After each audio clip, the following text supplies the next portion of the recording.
आज तुसी नाश्ता तो बगैर ही चले गए सो। मैं सवेर दी परेशान रही हां। तेनू तो पता है नरदस, वो जुम्मे वाले दिन एक शो जल्दी चलता है, उसकी वजह नाल मैनू जल्दी जाना पिया।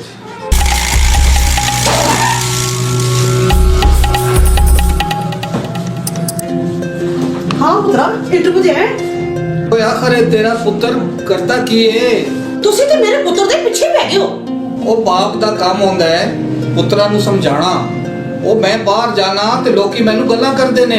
कल मेरे बड़े पुत्र ने शुक्रगुजारी करानी है ते खुदा दे नाम ते देगां भी देनी है। तुसी शामी छेती आ जाओ घर। ओए ओ खुदा दे नाम ते जिन्नियां मर्जी देगां दे लवे, ओ कबूल ते कोई नहीं होणियां। थानू मेरे पुत्रा दा की पता? बड़े बड़े लोकी ओनू कारां ते बिरांदे ने। तू इन्ना फड़िया जाना ना ते कारां ले नजर कोई नहीं आना। अजे अगले दिन दी गल है, पुलिस ने ओदे घर छापा मारिया सी। पूरी 100 बोतल तैयार पई सी। अजे पुलिस ने ओनू खड़िया भी नहीं सी ते थाने पहुंचदे ही ओदी मेरे पुत्र दी जमानत हो गई। ते नाले मेरा कल्ला पुत्र थोड़ा शराब पीता है, साडी ते सारी बस्ती शराब पीती है। ना तेरे 200 रुपए ना कोई घर चलता है।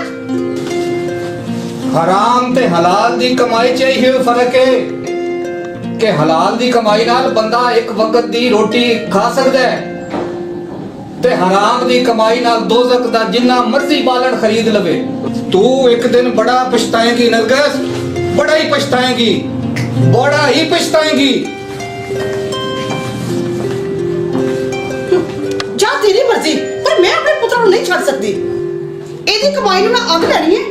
सारी जिंदगी मैनू कदे कोई चाहता जोड़ा नहीं लेके दिता। अल्लाह भला करे मेरे पुत्रा दा, जेड़े मैनू हर महीने एक नवा जोड़ा लेके देंदे ने। पुत्र जेड़ा भी काम करना है जरा अपने प्यो तो ख्याल नाल करी, क्योंकि उन्हें पहले तेरे बड़े भरा ते भरजाई नू भी घरों कढ दिता सी, क्योंकि ए मकान जो ओदे नां है। ले दस मां, ओए एने मनु घरों की कढना वे? ओ जे आखे मां ते शाम तो पहले इन घरों बाहर कढ दियां। मैं भी तेरा पुत्र हां। ओ नहीं रहन दे सु पुत्र, 200 रुपए नाल पूरा 6000 घर आंदा ते है। हाँ मां ए तो गल बिल्कुल सही कह रही है। चंगा मैं हुण चलना वा ते जाके जरा दिहाड़ी ला के आवा। रब रख। और सुनाओ जी गिल साहब। हाँ जी डेविड क्या हाल भाई है? कैसे हो? ठीक हो? आज की हो रहा है गिल साहब? मैं यार थोड़ी वो फिल्म है ना अपनी माय नेम इज गिल उसकी लिख रहा हूँ यार कहानी। और सुनाओ आप? अल्लाह का बड़ा शुक्र है। ठीक है। कैसी रही फिल्म आज? फिल्म का शो तो आज बहुत जबरदस्त गया। अच्छा अच्छा हाँ ठीक ठाक रश थी अच्छा और बड़ी दुनिया है। अच्छा। और चाय किसमें? चाय पिला दो तो ठीक है, नाम ही पिलाओ तो फिर भी ठीक है। अच्छा थोड़ी तकलीफ करो यार, फिर सामने क्या हो 2 चाय हैं। ठीक मेहरबानी करो। क्या कह के आना? लड़का नहीं को क्या वजह?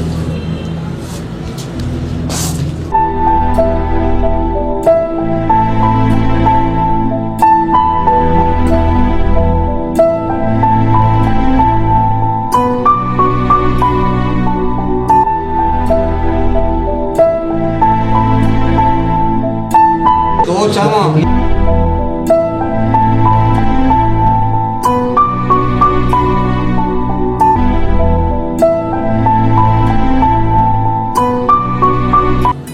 साहब ये चाय आ गई है।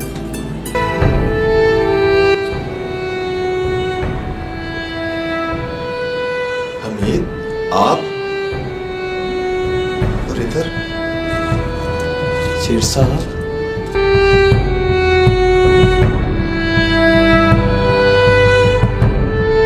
शेर साहब यार मेरी नजर कहीं धोखा तो नहीं खा रही? आप सेठ नजीर हो? हाँ हाँ मैं सेठ नजीर ही हूँ। और मेरे खुदाया तो यार तुम कहाँ चले गए थे इतना अरसा यार सरगोदा छोड़ के? मैंने सुना था यार तुम कराची शिफ्ट हो गए, बड़ा अच्छा तुम्हारा कारोबार उधर बड़ा सेट है। बस और बैठो यार सेठ साहब। यार ये मैंने तो सुना था बड़ा अच्छा कारोबार है कराची में तुम्हारा यार। क्या है यार, क्या देख रहा हूँ यार सेठ साहब? तुम्हें तो पता है कराची में मेरा बहुत अच्छा कारोबार था। सैनमे की कैंटीन का मैं ही मालिक हुआ करता था। फिर मैंने अपने बच्चों को वहां बिठाना शुरू कर दिया,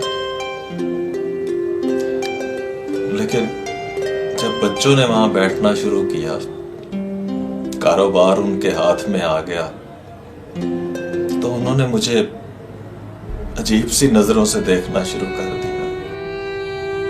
और फिर ऐसा हुआ कि मैंने अपनी सारी जायदाद उनके नाम लिख के दे दी, होटल भी उनके हवाले कर दिया। और फिर आहिस्ता आहिस्ता उनका रवैया मेरे साथ बदलता गया। मेरी जो पहले अहमियत थी उनकी नजरों में वो न रही।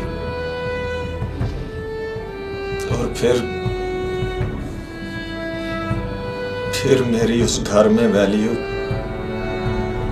एक भिखारी जैसी हो गई। मैं वहां से दिल बर्दाश्ता होकर इधर सरगोदा वापस आ गया। मेरे पास 2 वक्त खाने की रोटी नहीं। फिर किसी दोस्त की सिफारिश पर नहीं सामने होटल पे मुलाजमत करने लगा। आज मेरा यहाँ पहला दिन है और इत्तेफाक से जब पहली दफा चाय भी देने आया तो आगे तू मिल गया। हाँ तू सुना तू कैसा है? बच्चों का क्या हाल है? मैं भी तुम्हारी तरह ही हूँ यार नजीर भाई, हौसला करो। सबसे बड़ा जुल्म हम ये करते हैं कि अपनी औलाद को जब वो सारे इख्तियारात दे देते हैं तो उनकी जो माँ बाप को की ज़रूरत ख़त्म हो जाती है। वो स्टैंप की तरह अपने बाप को इस्तेमाल करते हैं। बाप जो सारी ज़िंदगी गधे की तरह अपने जिस्म पर बोझ उठाकर चलता है, उसको आराम मिलता ही नहीं पूरी ज़िंदगी, ना उसके लिए कुछ सोचता है। हम सब औलाद के सताए हुए हैं यार सेठ साहब, तो अपने दिल को छोटा नहीं करना। हम तुम्हारे भाई हैं, डेविड भी तुम्हारा भाई है। डेविड यार, ये हमारे ना सैनवे में ना, ये क्षमा सैनवे में ना कंटीन हुआ करती थी इनकी। बड़े सेठ साहब, बड़े बड़े अच्छे इनके हालात थे। हम इनके साथ काम करते थे, बड़े फिल्में ये चलाते थे सिनेमा में, बुलाकर पार्टी बनकर चलाते थे। अच्छा था, पूरे सरगोते में इनका नाम था। मगर फिर भी यार सेठ साहब, जब तक हम दोनों जिंदा है ना, तूने हमारा मजहब एक ना सही, हम दोनों तुम्हें कभी भी भाई की कमी महसूस नहीं होने देंगे। अच्छा यार हमीद, मैं चलता हूँ। मैंने अभी जाके बर्तन भी मांजने हैं। चलता हूँ यार। भाई हमीद, मैं चलता हूँ। ठीक है, फिर मुलाकात होगी। अच्छा डेविड, ठीक है, फिर होगी मुलाकात। आया जी। जी हो माँ जी, इधर आओ बैठो। देखिए गल गल ते कोई नहीं, हाथों के करो। ए हेलो फड़ो ते नोट। वाह वे, ये किथों आए पुत्र? ए जिथों मर्जी आए ने, ए मेरी 1 घंटे की कमाई जे। ए वे तू कितना चंगा सोना पुत्र। मैं पुत्र किदा वां, तबला ते मार दे हो। आई वाह जी पुत्र। पुत्र एक अपने प्यो ਨੂੰ ਵੇਖ, सुबह ਜਾਂਦਾ ਤੇ ਸ਼ਾਮੀ 200 ਰੁਪਏ ਦੇ ਆਉਂਦਾ। ਮੈਂ ਉਹਦੇ 200 ਰੁਪਏ ਨੂੰ ਅੱਗ ਲਾ ਲਈਏ। आहो मां, सही कह रही है। ओए ऐसा करना कि 200 रुपया होगा। वो यार अपना सेठ साहब कॉलेज रोड है ना, कैथोलिक चर्च, याद है कि भूल गए? हाँ, अच्छी तरह याद है मुझे यार। शायद बहुत दफा तुम उधर से गुजरते होगे, जब शहनशहर में जाते थे ना, उधर से गुजर के जाते थे। अच्छा, तो उधर वो ना हर साल ये फिल्म बनाता हूँ, उधर दिखाते हैं सेठियार, तो इस दफा तुम्हें भी लेके जाऊंगा यार। ये फिल्म मैं बना रहा हूँ ना, माय नेम इज गिल। ये ना क्रिसमस पे आनी है 25 दिसंबर को, इसकी तैयारी आजकल मैं कर रहा हूँ। मां जी वे की गल है पुत्र? ओ मां जी, गल बड़ी खुशी वाली है। वे की पुत्र? ओ मां जी, मैं ਤੁਹਾਡਾ ਤੇ ਆਪਣਾ ਬਣਵਾ ਲਿਆ ਪਰਮਿਟ ਸ਼ਰਾਬ ਦਾ। शराब दा परमट? हाँ जी, ਤੇ ਹੁਣ ਦੋਵੇਂ ਜਾਵਾਂਗੇ ਤੇ ਹਰ ਮਹੀਨੇ ਲੋਰੋਂ ਸ਼ਰਾਬ ਲੈ ਕੇ ਆਵਾਂਗੇ। वे चंगा पुत्र। ਤੇ ਨਾਲੇ ਹੁਣ ਮੈਂ ਆਪਣੀ ਸੋਹਣੀ ਮਾਂ ਨੂੰ ਇਸ ਮਸਜਿਦ 'ਚ ਵੱਡੀ ਜਿਹੀ ਕੋਠੀ ਬਣਾ ਕੇ ਦੇਵਾਂਗਾ। वाह मेरे सोने पुत्र। ਤੇ ਰਲ ਕੇ ਦੋਵੇਂ ਮਾਂ ਪੁੱਤਰ ਐਸ਼ ਕਰਾਂਗੇ। ਅੱਛਾ ਮਾਂ, ਜਾਣ ਦੇ, ਚਾਹ ਲੈ ਕੇ ਜਲਦੀ ਜਾ। मैं पुत्र लेके।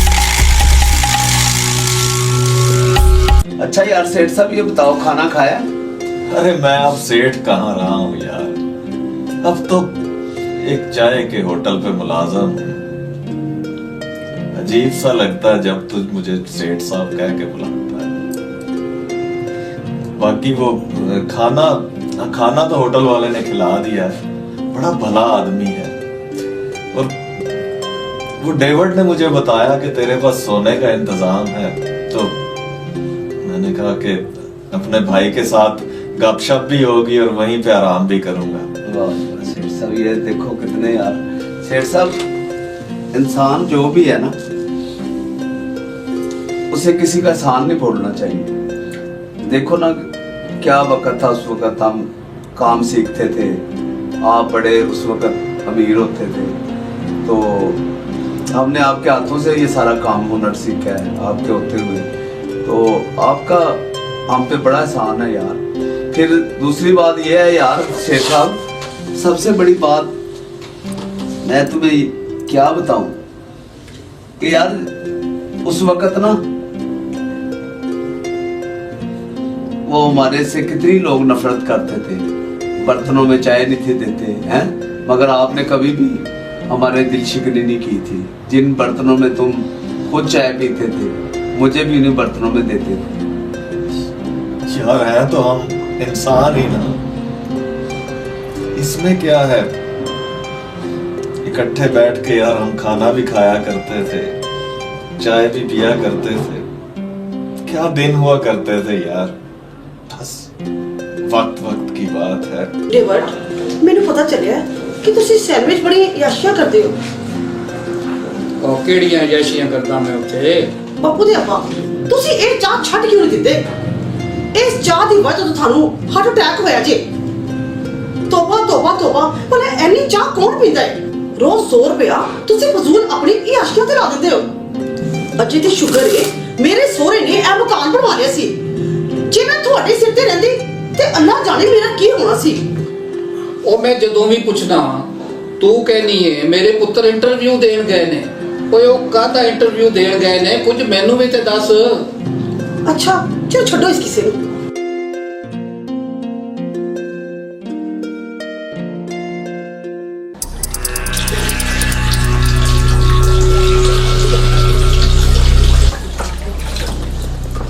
ਉਹ ਕੁਝ ਸ਼ਰਮ ਕਰੋ, ਉਹ ਸ਼ਰਮ ਕਰੋ। ਉਹ ਲਾਲਚ ਨੇ ਤੁਹਾਨੂੰ ਇੰਨਾ ਕਰ ਦਿੱਤਾ ਹੈ। ਓਏ ਅੱਬਾ ਕੀ ਹੋ ਗਿਆ? ਓਏ ਇਸ ਮਿਲਾਵਟ ਵਾਲੀ ਸ਼ਰਾਬ ਦੇ ਨਾਲ ਜੇ ਕੋਈ ਬੰਦਾ ਮਰ ਗਿਆ ਤੇ ਫੇਰ? ਅੱਬਾ ਇਸ ਦੁਨੀਆ 'ਚ ਰੋਜ਼ ਬੜੇ ਬੰਦੇ ਮਰਦੇ ਨੇ, ਉਹ ਜੇ ਸਾਡੀ ਸ਼ਰਾਬ ਨੂੰ ਕੋਈ ਬੰਦਾ ਮਰ ਗਿਆ ਤੇ ਕਿਹੜਾ ਘਾਟਾ ਪੈ ਜਾਏਗਾ? ਓਏ ਦੁਨੀਆ ਤੇ ਰੋਜ਼ ਬੜੇ ਹੀ ਬੰਦੇ ਮਰਦੇ ਨੇ, ਤੇ ਜਦੋਂ ਕਿਸੇ ਪਿਓ ਦਾ ਜਵਾਨ ਪੁੱਤਰ ਮਰਦਾ ਹੈ ਨਾ, ਉਹਦਾ ਜਿਹੜਾ ਹਾਲ ਹੁੰਦਾ ਹੈ, ਓਏ ਤੁਹਾਨੂੰ ਅੰਦਾਜ਼ਾ ਨਹੀਂ। ਓਏ ਤੁਹਾਨੂੰ ਅੰਦਾਜ਼ਾ ਨਹੀਂ। ਅੱਜ ਕੱਲ ਹਰ ਸ਼ੈ 'ਚ ਮਿਲਾਵਟ ਹੋ ਰਹੀ ਹੈ। ਮਿਰਚਾਂ ਵਿੱਚ ਇੱਟਾਂ ਦੀ ਮਿਲਾਵਟ, ਦੁੱਧ ਵਿੱਚ ਕੈਮੀਕਲ ਦੀ ਮਿਲਾਵਟ, ਤੇ ਰਹੀ ਗੱਲ ਗੋਸ਼ਤ ਦੀ, ਤੇ ਕੱਟਿਆਂ ਦਾ ਗੋਸ਼ਤ ਖਵਾਉਣ ਦੇ ਬਜਾਏ ਲੋਕੀ ਖੋਤਿਆਂ ਦਾ ਗੋਸ਼ਤ ਖਵਾ ਰਹੇ ਨੇ। ਓਏ ਇਸ ਤੋਂ ਵੱਡਾ ਤੂਫਾਨ ਉਹ ਮੇਰੀ ਜ਼ਿੰਦਗੀ 'ਚ ਕਿਹੜਾ ਆਣਾ ਹੈ ਕਿ ਮੈਂ ਸ਼ਹਿਰ ਦੇ ਵਿੱਚ ਆਪਣਾ ਸਿਰ ਚੁੱਕ ਕੇ ਨਹੀਂ ਫਿਰ ਸਕਦਾ। ਓਏ ਹੁਣ ਤੇ ਸਾਰੇ ਸ਼ਹਿਰ 'ਚ ਓਏ ਲੋਕੀ ਮੇਰੇ ਤੇ ਲਾਂਤਾਂ ਭੇਜਦੇ ਨੇ। ਉਹ ਮੇਰੇ ਤੇ ਲਾਂਤਾਂ ਭੇਜਦੇ ਨੇ। ਜੇ ਸਾਡੇ ਨਾਲ ਰਹਿਣ ਨਾਲ ਤੇਰੀ ਤੇ ਤੇਰਾ ਫਰਕ ਪੈਂਦਾ ਹੈ ਤੇ ਤੂੰ ਤੁਰ ਜਾ। ਓਏ ਤੂੰ ਕੀ ਕਹਿ ਰਿਹਾ ਪੱਪੂ?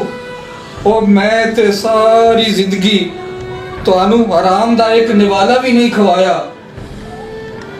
ਉਹ ਜੇ ਤੁਹਾਡੀ ਇਹ ਖੁਸ਼ੀ ਹੈ ਕਿ ਮੈਂ ਇੱਥੋਂ ਟੁਰ ਜਾਵਾਂ ਤੇ ਮੈਂ ਟੁਰ ਹੀ ਜਾਣਾ। ਓਏ ਉਹ ਮੈਂ ਟੁਰ ਜਾਣਾ ਇੱਥੋਂ। ਓਏ ਮੈਂ ਟੁਰ ਜਾਣਾ।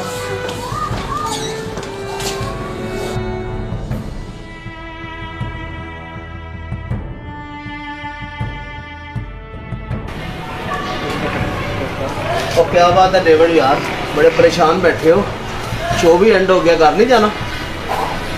ਉਹ ਕੀ ਦੱਸਾਂ ਗਿਲ ਸਾਹਿਬ, 3 ਪੁੱਤਰ ਨੇ, ਤਿੰਨੋਂ ਦੇ ਤਿੰਨੋਂ ਹੀ ਸ਼ਰਾਬ ਵੇਚਣ ਲੱਗ ਪਏ। पर तुम्हारी बीवी तो तुम्हारे साथ ठीक है ना? ਗਿਲ ਸਾਹਿਬ ਉਹ ਵੀ ਪੁੱਤਰਾਂ ਦੀ ਹਮਾਇਤ ਕਰਦੀ ਏ। ਜੇ ਮੈਂ ਉਹਨੂੰ ਕੁਝ ਕਹਿਣਾ ਤੇ ਮੇਰੇ ਨਾਲ ਵੀ ਉਹ ਚੰਗਾ ਮੰਦਾ ਬੋਲਦੀ ਏ। यार तो फिर तो बड़ा काम खराब है। अगर तुम्हारी बीवी तुम्हारे साथ ठीक होती ना तो फिर तुम अलहदा हो जाते, उन्हें उनके हाल पर छोड़ देते।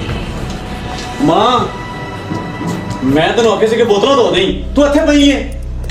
ਵੇ ਪੁੱਤਰ ਅੱਜ ਮੇਰੀ ਤਬੀਅਤ ਖਰਾਬ ਹੈ, ਮੈਨੂੰ ਬੁਖਾਰ ਹੈ ਅੱਜ। ਤੈਨੂੰ ਬੁਖਾਰ ਕੋਈ ਨਹੀਂ, ਤੁਹਾਡਾ ਆਰਾਮ ਹੋ ਗਈ ਏ। ਉੱਠ ਤੋ, ਉੱਠ ਚੱਲ ਉੱਠ ਤੋ। ਆ ਭਾ ਬੁੱਟਿਆ हाँ जी ठीक ठाक, की हाल है सुनाओ? ਠੀਕ ਆ। ਉਹ ਕੋ ਤਨਖਾਹਾਂ ਮਿਲ ਰਹੀਆਂ ਨੇ ਇਸ ਦਫਾ? ਤੁਹਾਨੂੰ ਮਿਲੀਆਂ ਨੇ ਤਨਖਾਹਾਂ? नहीं भाजी कोई हाल नहीं जे। ए दिन आ गया ईद दा, ਅੱਛਾ ना पिलसना अजे तक मिलियां ने ते ना तनखावां मिलियां ने। ਚਲੋ ਫਿਰ ਮੈਂ ਗਿਲ ਸਾਹਿਬ ਨਾਲ ਗੱਲ ਕਰਾਂਗਾ ਤੁਹਾਡੇ ਬਾਰੇ, ਤੇ ਉਹਨਾਂ ਕੋਲ ਜੋ ਕੁਝ ਵੀ ਹੋ ਸਕਿਆ ਤੁਹਾਡੀ ਮਦਦ ਕਰਨ। ਲੈ ਫਿਰ ਮਾਂ, ਤੂੰ ਚਾਹੁੰਦੀ ਸੀ ਨਾ ਕਿ ਪਿਓ ਕੋਲ ਬਚ ਕੇ ਰਹਿਣਾ, ਤੁਹਾਨੂੰ ਕੱਢ ਦੇਗਾ। ਤੇਰੇ ਇਸ ਪੁੱਤਰ ਪੱਪੂ ਨੇ ਕਿਵੇਂ ਕੱਢਿਆ ਪਿਓ ਨੂੰ, ਮੰਨ ਗਈ ਹੈ ਨਾ? ਇਹ ਚੰਗਾ ਕੀਤਾ ਪੁੱਤਰ। ਇਹਦੇ ਕੋਲੋਂ ਅਸੀਂ ਕੀ ਲੈਣਾ ਸੀ? 100-200 ਰੁਪਇਆ ਸੀ, ਕੀ ਲੈਣਾ ਸੀ ਇਹਦੇ ਕੋਲੋਂ? ਓਏ ਅੰਮਾ, ਤੂੰ ਹੀ ਤੈਨੂੰ ਛੜਾਇਆ ਸੀ ਸਿਰ ਦੇ ਉੱਤੇ, ਤੁਹਾਡਾ ਪਿਓ ਹੋਵੇ, ਇਹ ਕਰੋ ਉਹ ਕਰੋ। ਉਹ ਮੈਂ ਤੈਨੂੰ ਪਹਿਲੇ ਕਹਿੰਦਾ ਸਾਂ ਇਹ ਸਾਡੇ ਵਾਸਤੇ ਬੜੀ ਵੱਡੀ ਦੀਵਾਰ ਹੈ, ਦੀਵਾਰ। ਆਹੋ ਪੁੱਤਰ, ਸ਼ੁਕਰ ਕਰਕੇ ਇਥੋਂ ਚਲਾ ਗਿਆ। ਜੇ ਇੱਥੇ ਰਹਿੰਦਾ ਤੇ ਸਾਡਾ ਸਾਰਾ ਖੋਤਾ ਖੁਸ਼ ਪੈ ਜਾਣਾ ਸੀ। ਵਾਕਿਆ ਪੁੱਤਰ ਇਹ ਤਾਂ ਤੂੰ ਠੀਕ ਹੀ ਕਿਹਾ ਹਾਂ, ਪੁੱਤਰ। ਏਡੀ ਮੁਸ਼ਕਲ ਨਾਲ ਸਾਡਾ ਬਣਿਆ ਪਰਮਟ, ਤੇ ਇਹ ਨੇਕਨਾਮਾ। ਐਨਾ ਕਰੋ, ਆਰਾਮ ਖਾਂਦੇ ਹੋ, ਇਹ ਕਰਦੇ ਹੋ, ਉਹ ਕਰਦੇ ਹੋ। ਆ ਪੱਪੂ ਉਹਦਾ ਜੜ ਕੀ ਛਾਪਾ ਪੈ ਗਿਆ। खबरदार, भागने की जरूरत ना करना। तुम्हारा बेटा किधर है? जल्दी बताओ, तुम्हारा बेटा किधर है? अगर ना बताओगे तो तुम्हें बहुत नुकसान उठाना पड़ेगा। अच्छा, वेरी गुड वेरी गुड। तो ये वो जहर है जो तुम मेरे मुल्क के मासूम लोगों को पिलाते हो और बेचारे अपनी जान से हाथ धो बैठते हैं। Inspector, yes sir. ये सारा सामान उठा लो जी। और ले चलो इन सबको। चले चलो चले खाले। चले, जल्दी चलो। नहीं थानेदार साहब, मेरे ਹੁੰਦਿਆਂ ਇਹਨੂੰ ਥਾਣੇ ਨਾ ਲੈ ਜਾਓ। ਇਹਦੀ ਜਗ੍ਹਾ ਤੇ ਮੈਂ ਜਾਵਾਂਗਾ, ਮੈਨੂੰ ਥਾਣੇ ਲੈ ਜਾਓ। ये कौन है? ये मेरा आदमी। ये तुम्हारा आदमी है, तुम्हें शर्म नहीं आती औरतों से क्या काम करवाते हो? चलो।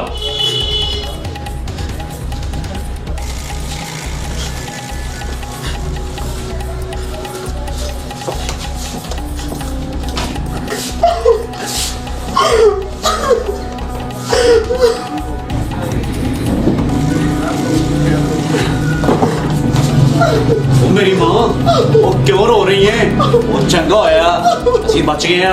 ਉਹ ਤੇਰਾ ਪੁੱਤਰ ਬਚ ਗਈ। ਉਹ ਜਾਨ ਛੁੱਟੀ ਇਸ ਕੋਲੋਂ। ਜਰਾ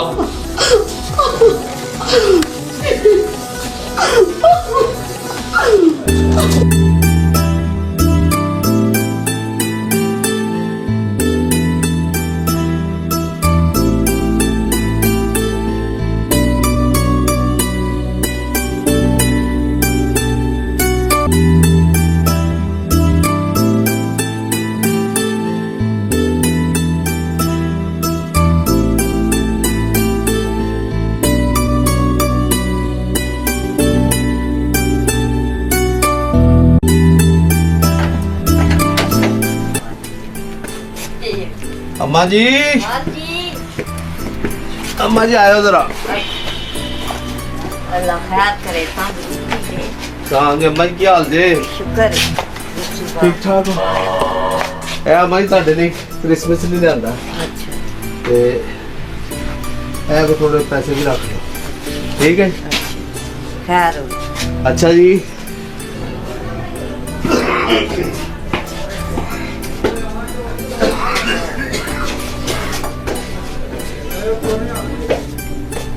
सदर साहब और सदर बूटा साहब हाँ जी और सदर साहब किथे हो? ਆ ਵੇਖੋ ਜੀ ਅਸੀਂ ਤੁਹਾਡੇ ਕੋਲ जनाब सदर साहब ਆਓ ਜੀ। क्रिसमस मुबारक जी। ਘਰ ਨੂੰ ਘਰ ਸਦਰ ਸਾਹਿਬ ਪਤਾ ਲੱਗਾ ਸੀ ਤੁਹਾਡੀਆਂ ਤਨਖਾਹਾਂ ਲੈਣ ਦੇ ਇਹ ਕੋਈ ਥੋੜਾ ਜਿਹਾ ਮੈਂ ਤੁਹਾਡੇ ਲਈ ਰਾਸ਼ਨ ਲੈ ਆਇਆ ਤੇ ਪੈਸੇ ਜਨਾਬ ਸਵੇਰੇ ਇਹ ਕ੍ਰਿਸਮਸ ਤੇ ਕਰੋ ਨਾ, ਅੱਛਾ ਅੱਛਾ ਖੁਦਾ ਕਰੇਗਾ ਤਨਖਾਹ ਵੀ ਲੱਭ ਜੇ। ਮਿਹਰਬਾਨੀ ਜੀ ਮਿਹਰਬਾਨੀ ਜੀ ਸਰ, ਬੜੀ ਬੜੀ ਮਿਹਰਬਾਨੀ ਜੀ।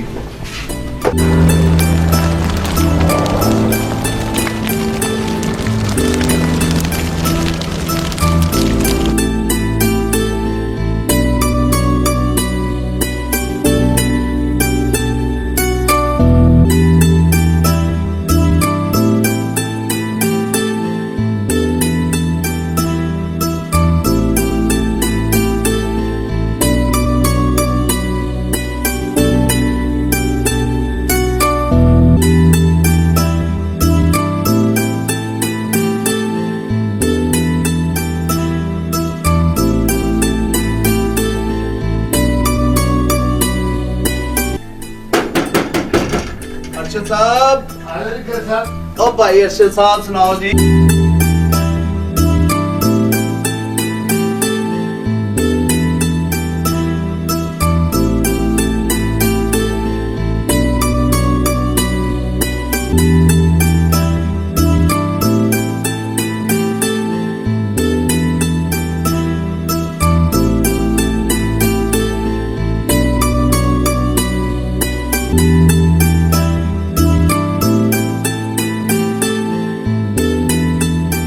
ਲਓ ਜੀ ਅਰਸ਼ਦ ਭਾਈ ਮੈਨੂੰ ਫਿਰ ਇਜਾਜ਼ਤ ਦਿਓ, ਆ ਤੁਸੀਂ ਹੁਣ ਆਰਾਮ ਕਰੋ ਤੇ ਕਿ ਸਵੇਰ ਫਿਰ ਚਰਚ ਜ਼ਰੂਰ ਜਾਇਓ। ਅੱਛਾ ਜੀ, ਖੁਦਾ।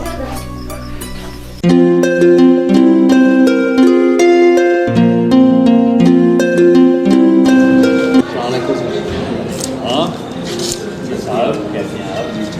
बैठे प्लीज।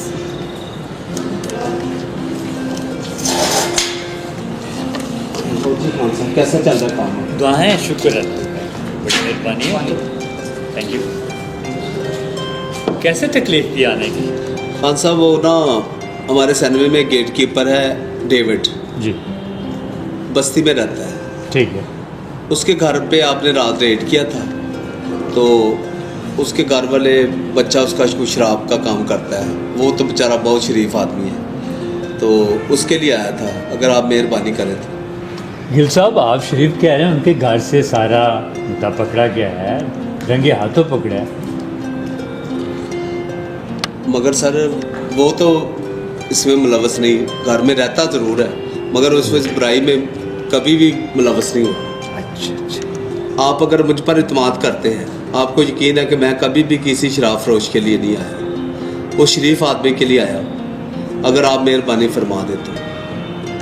देख लें, मैं इनकार नहीं कर सकता, आप जैसी शख्सियत यहाँ चल कर आई है तो मैं अपने बिहाफ पे आपके प्रो से उसे छोड़ देता हूँ, लेकिन अगर कोई ज़रूरत पड़ी तो मैं उसे दोबारा बुलाऊंगा, तो फिर उसे काइंडली बुला दीजिएगा। जी जी, मैं हर तरह उसकी ज़मानत देने के लिए तैयार हूँ। कोई बात नहीं।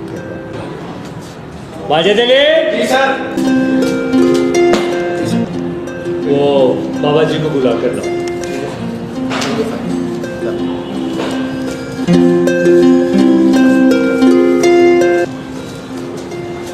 अब ये टाइम हुआ है,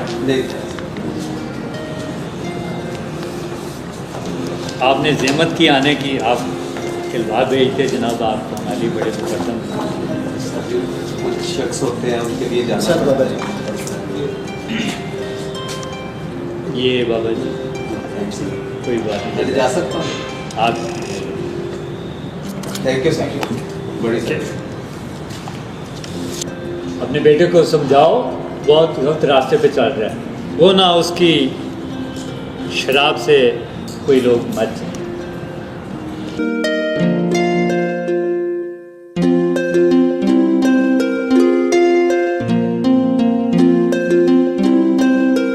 मैं तेन सारी जिंदगी समझाता रहा मुर्गस कि औलाद नूं औलाद की जगह रखना चाहिए ते खामंद नूं खामंद की जगह रखना चाहिए।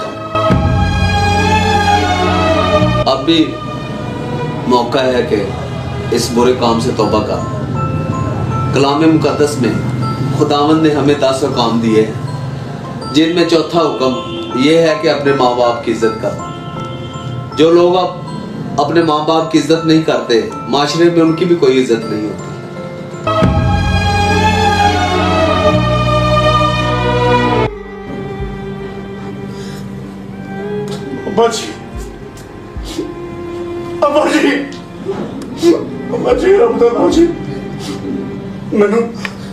मैंने माफ कर दो अम्मा जी, मैंने माफ कर दो अम्मा जी, माफ कर दो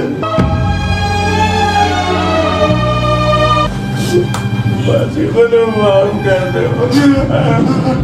कसूर मेरा नहीं अम्मा जी, कसूर मेरा नहीं। जब मेरी माँ मेरे दिल थोड़े वाले नफरत ना पाती बाजी खुदा जाना जी कि मैं थोड़े नाल सलूक नहीं करना सी। मैं थोड़ा खोला बाजी, थोड़ा खोला ते अपने बोल नूं एक बारी माफ कर दे बाजी। माँ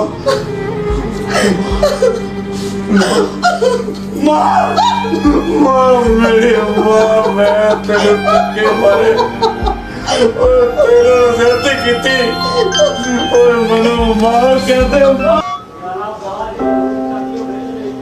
टोबा टेक्सिंग में जहरीली शराब पीने से हलाकतों की तादाद 32 हो गई। खातून समेत कई अफराद इस वक्त जेर इलाज हैं, जबकि इलाके की फिजा सोगवार है। हमारे नुमाइंदे वकास राना हमारे साथ मौजूद हैं, उनसे बात करते हैं। वकास बताएगा, जिंदा बच जाने वाले अफराद की अस्पतालों में हालत कैसी है और क्या इनके लवाहिकीन क्या हाल है? ठीक ठाक है आप? अच्छा गिल साहब, ये मैं एक न्यूज़ देख रहा था टीवी पर अभी, टोबा टैक्सिंग में शराब से जलाल जो है मशीन हो, तो उस हवाले से आप वक्त चाहिए। अस्सलाम गिल साहब, क्या हाल है जनाब? ठीक ठाक है? कैसे हैं आप? ठीक दुआएं तशरीफ रखें जनाब। वो सुनाए आप खैरियत से हैं? जी बिल्कुल ठीक। और गिल साहब आप चाय लेंगे? तोबा टैक्सिंग में क्रिसमस के मौके पर तो मसीह कुछ लोगों की हलाकतें हुई हैं जहरीली शराब पीने से, उस हवाले से आप क्या कहेंगे? मैं कानून से ये उम्मीद करता हूँ कि इनके जिम्मेदारों को सजाए मौत दी जाए और पाकिस्तान में जितने भी मंशियात फरोश हैं, शराब फरोश हैं, उनकी जायदादें जब्त की जाए ताकि आइंदा किसी को ये काम करने की जरूरत ना हो। अच्छा गिल साहब, मैंने जो टीवी पर न्यूज़ देखी उसके पस मंजर में मसीह लोग ये कह रहे थे कि क्रिसमस से 2 दिन कबल हमें शराब नहीं मिल रही थी, हम लोग बड़े परेशान थे। तो मेरा आपसे सवाल ये है कि क्या क्रिसमस मनाने के लिए जो आपकी क्रिसमस कम्युनिटी है, जो मसीह बरादरी है, क्या वो शराब के बगैर ईद नहीं मनाती? जी ऐसा बिल्कुल नहीं है। हमारी क्रिश्चियन आबादियों में जहाँ कम पढ़े लिखे लोग हैं वो अपने से बड़ों को शराब पीता देखते हैं और फिर वो भी इनकी तरह आदी हो जाए। क्रिसमस डे के मौके पर आपकी इबादत कौन सी होती है? 24 दिसंबर की रात हमारे चर्चों में खुसूसी इबादत होती है और हमारे सच्चे और ईमानदार मसीही ये रात जागते हैं और अपनी फैमिली के साथ चर्चों में इबादत करते हैं। गिल साहब ये बताएं, आपके मजहब में तो शराब जायज करार दी गई है? जी नहीं, हमारे मजहब में भी शराब उसी तरह हराम है जैसे कि इस्लाम। गिल साहब आपने भी फरमाया कि आपके मजहब में भी शराब हराम है। अगर आपके मजहब में भी शराब हराम है तो फिर आपके धड़ाधड़ परमट क्यों बन रहे हैं मुल्क भर में? पाकिस्तानी मसीह कौम में अब बेदारी आ रही है। बहुत जल्द हमारी मसीह कौम अपने माथे पर लगा हुआ ये परमट का दाग धो देगी। गिल साहब आपकी तशरीफ आवरी का बहुत बहुत शुक्रिया। आज आपने हमें अपने मजहब और जहरीली शराब से हलाकतों के बारे में बहुत अच्छी मालूमात दी। Thank you.